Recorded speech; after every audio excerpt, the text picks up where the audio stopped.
Welcome back to Building Together. We are, of course, reviewing the Loop roller coaster.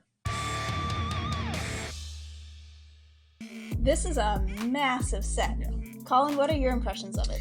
You know, when I was building it, it was kind of crazy when I started building this whole left side. This part was very reminiscent in some ways of the original roller coaster that came out, but then this really differentiates it. And so you don't appreciate just how tall it is. Even when you see it at the Lego store built, you don't appreciate just how tall this is.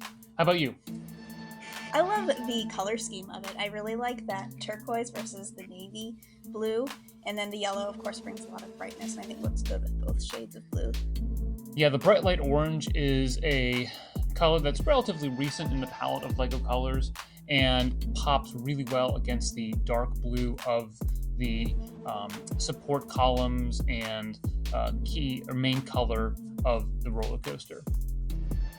And of course, the coolest part is the functionality of it. You can actually bring the little coaster cars up and let it run.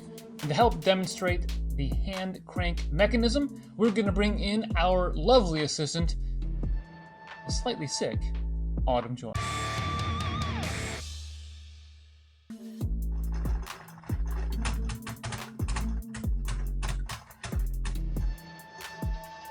You can see just how tall it is with how long it's taking to crank it up to the top. Keep going. And there you go. Thanks, Autumn. So it's a very short ride, and I think that's one of the impressions that I have after building it and putting it together and using it and showing it off to people that have come over, right? Is that it's a pretty quick ride, right? Yeah, actually, I had kind of the opposite feeling. I thought for a Lego set, I'm like, it actually goes pretty good for a while. Yeah, I mean, compared to the other one, though, it's a little bit of a shorter ride, and it's over very quickly. But I don't think that's a huge problem. I mean, it's a loop roller coaster, and I'm not really sure what else you would do to add significant amount of length to the ride, right? I mean, you would maybe add in additional space out here or depth to the back, and at that point, you're adding a lot of track, extra footprint, and pieces that would end up adding a lot of cost to it as well. So Colin, what did you think of the build? You know, the build was actually a lot of fun.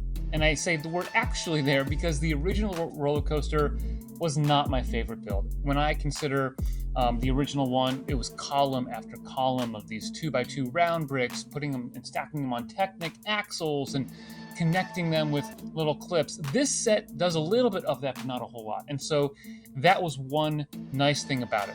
The second nice thing about the build is that you're actually putting the track on pretty early on. And that's, I think, a nice thing. I think putting a track on a roller coaster is one of my favorite things. It just feels so rewarding to be able to put it in and see how it all goes. Also, there were some incredible techniques that were used in this set.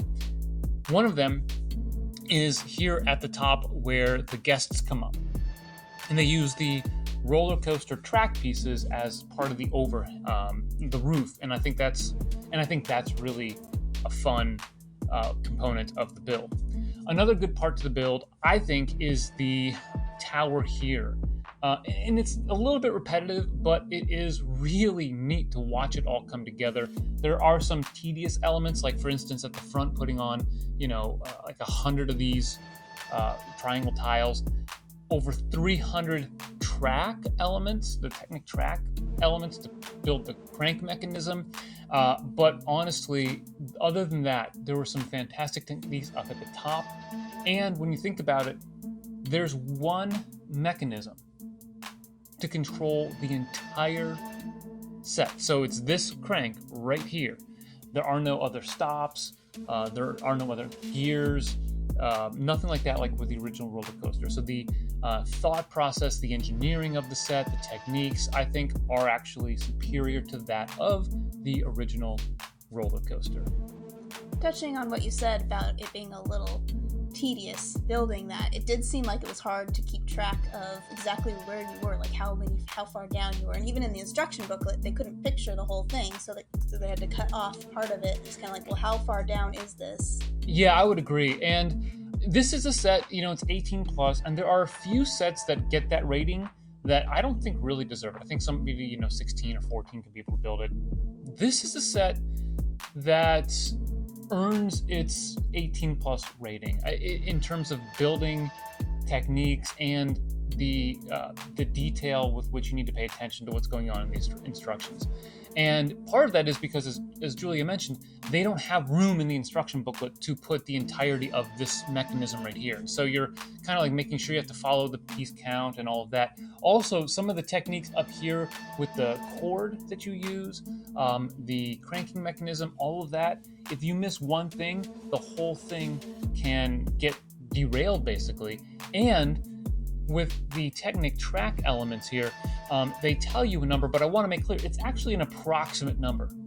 When I built it, I actually had to go back afterward and remove 2 of the treads in order to get the crank to work correctly, because with the extra treads, it was too loose at the bottom, and so it wasn't catching and propelling it all the way up. So you want to make sure that when you're done building it, don't get frustrated if it's not working quite right. You may have misplaced a gear, you might have extra, or they might have had you put too many of the track elements in. And by the way, that's the same thing for the old roller coaster. I think watching an interview with the set designer, they mentioned that having it's an approximation for the track elements there, the tread elements, so that way you can kind of tighten it and work it so that it works best for your build. So what are your thoughts on some of the build elements? I want to take a look at these little mini builds in the front. First of all, we've got the park bench and the map. I love that they included a map. I love maps, so it's kind of fun. Secondly, we have this little pretzel cart, which I think is adorable. Only thing is, I really don't like the mechanism for holding the pretzels. It doesn't look good, and they can fall off super easily. That is true. I like the intent behind it, but yeah, moving it around, because Julia built this on our speed build video, and so when I came and jumped in, I was really kind of impressed by the way it looked from the front. But yeah, the execution I thought was interesting. Next, we've got this little hot dog stand, which again I think is really cute. I like how they made it into a hot dog. I think Autumn likes that too because she really likes hot dogs. So that was really cute. I thought that was well done. My favorite is this little balloon cart over here. The big balloons, of course, are colorful and bright, but the little balloon dogs, I think, are just a really cute piece. Has that ever come out before? Yeah, it's new this year, and so that's one of the fun pieces, I think, to the set. So overall, I'm a fan of these little mini builds. They're right at the beginning of the instructions, and they're just a really fun touch that makes the whole scene come alive. Now, speaking of mini, what are your thoughts about the minifigs? The minifigs are nice. There's not one that I'm just like, oh, that's amazing, but they're all good. They all match what's going on here in this scene, and I think they add a lot to the set. Yeah, and there are a couple new elements to the minifigs. Yeah, so the medium azure headpiece is brand new.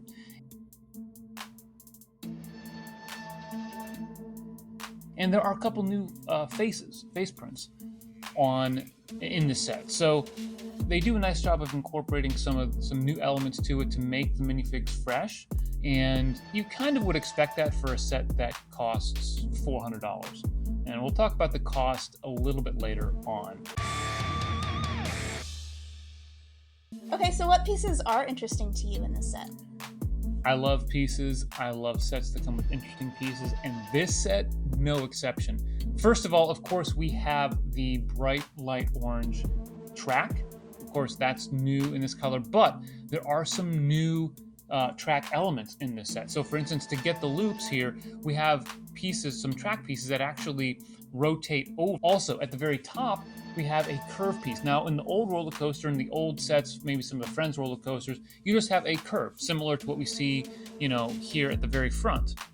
But up here and over here, we actually have a curve element that also dips down. So I think that's a really nice addition to the track element. And so I think, this set, along with what's already in production, with the original roller coaster, some of the other colors we've added into some of the Friends Amusement Park sets, there are a lot of different colors in there, but now we're building a nice repertoire. You can have a massive roller coaster that if you were to maybe, I don't know, order a bunch of this track on Bricklink, you could do a lot of really cool things for a long roller coaster that includes loops and hills. So the track pieces were nice. Also, if you like dark blue, this is a set for you. I mean, check this out.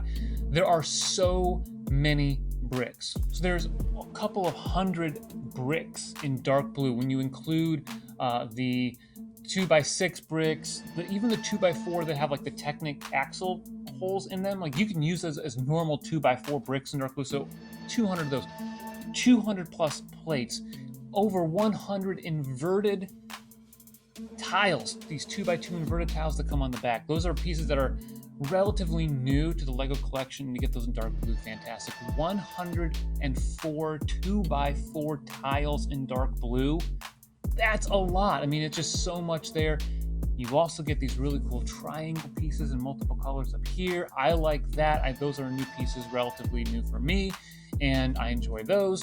2x3 tiles in gray. I love gray. You know, if you've watched the channel and all of the castle stuff that we do. The 2x2 round bricks in dark blue, also nice. They're not brand new. They've been out for a while, but it's nice to get that many of them. Even these grill plates or tiles in the dark blue color, there's a bunch of those in there. So I gotta say, like, this is fantastic. Jumper plates, a lot of different variations of those. 2x4 jumper plates, 1x3 jumper plates in different colors. Yeah.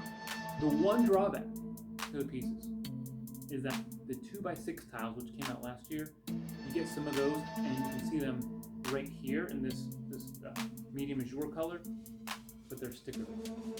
And so if you want those 2x6 tiles, you're gonna have to, and we use them, probably gonna have to not put stickers. So that's perhaps one drawback, but there's a lot there, a lot of really fun pieces in this set. We are now ready to do our rating of the set, and I'm starting the segment off introducing it because I'm going to have her go first on the rating. I'm not quite sure what to give it yet. I'm a little conflicted as well. Whenever people come over, they want to see it, and it's got a really big wow factor. People are like, "Whoa, that's so cool!" So that definitely, I think, hikes up the rating for me. How impressive it is, the height, size, it works really well. So I think overall, I've got to rate it really high. At the same time, it's not my favorite thing. Like, it's not my favorite theme. So I'm not sure I could quite give it a 10, but at the same time, it is really good. So I'm going to give it a 9. Wow, okay. So to me, the question comes down to, is this set worth the hefty price tag? Now, when we got this set, I used $100 in VIP points, and I used basically gift cards I got for Christmas, or at Christmas time, to pay for the set. So, you know, at Building Together, we have a limited budget for Lego stuff, and you know, I was able to avoid dipping into that, and given, I think, the wow factor, and that we have the other roller coaster, not currently built, unfortunately, but I wanted to get it. Now, $400 is a steep price, and it's 3,756 pieces, which a lot of people have said that's not a great price to piece ratio. You're talking about 11 cents per piece. You consider some of the modulars where you're getting, you know, $200 for almost 2,800 pieces or something like that. Not great, but let me counter that. The purpose of the price is not the price per piece. It's how much plastic you're getting in the set. Right, so one of these tracks is a lot more plastic than, you know, a little tile. Yeah. They're not going to be worth the same amount. Yeah, you can load up a set with cheese slopes and 1x1 round plates and say, oh, you got a great price to piece ratio, but you've got a lot of track, including even on the back here where you have the counterweight mechanism for raising up the coaster and the platform and putting it back down. So you get a lot of big pieces in here as part of that $400. The other thing is the piece selection is fantastic. You get a lot of very usable pieces. Now, the one drawback is about 22 to 23% of the set is Technic pieces. I'm not a huge Technic fan. So almost 1/4 of all pieces are Technic. So that's a little bit of a drawback. The other drawback that I note for this set is that it's kind of hard to build it together. Like, if we were going to build this as a family, I think it's possible, but we'd need to have somebody, it comes in one big instruction manual. We'd have to have somebody on a laptop, a Chromebook, or something like that, building part of it. And I think it's doable, but I don't think one of our kids could build like the mechanisms up here. I think it would just be way too confusing for them. And so, not that this is a family design set, it's 18 plus, but we do like to think about how our family could utilize this. That said, the pros, the kids love the roller coaster. They love playing with it. They love the squirrel. They love the humor with that. And you've got a picture of the squirrel on the roller coaster. This is why they have the sign out here. This is no squirrels. There's a little connection there. The carts are phenomenal, even though they're not attached to the build like the original roller coaster stands. Those are part of the actual build itself. When people come over, there's a huge wow factor. We have the room to display it in a couple of different spots, so that helps. And for that, I think it's a roundabout way of getting to my rating, I know. I'm gonna go with 10. Wow. I'm gonna go with 10. Autumn agrees. She's giving me the thumbs up, so thank you, Autumn.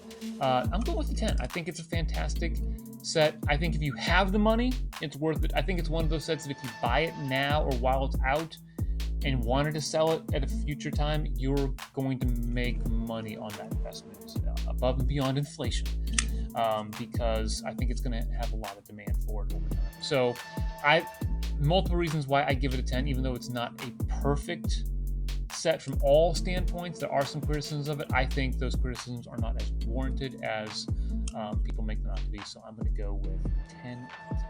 Oh, so that gives us our average of 9.5. There you go.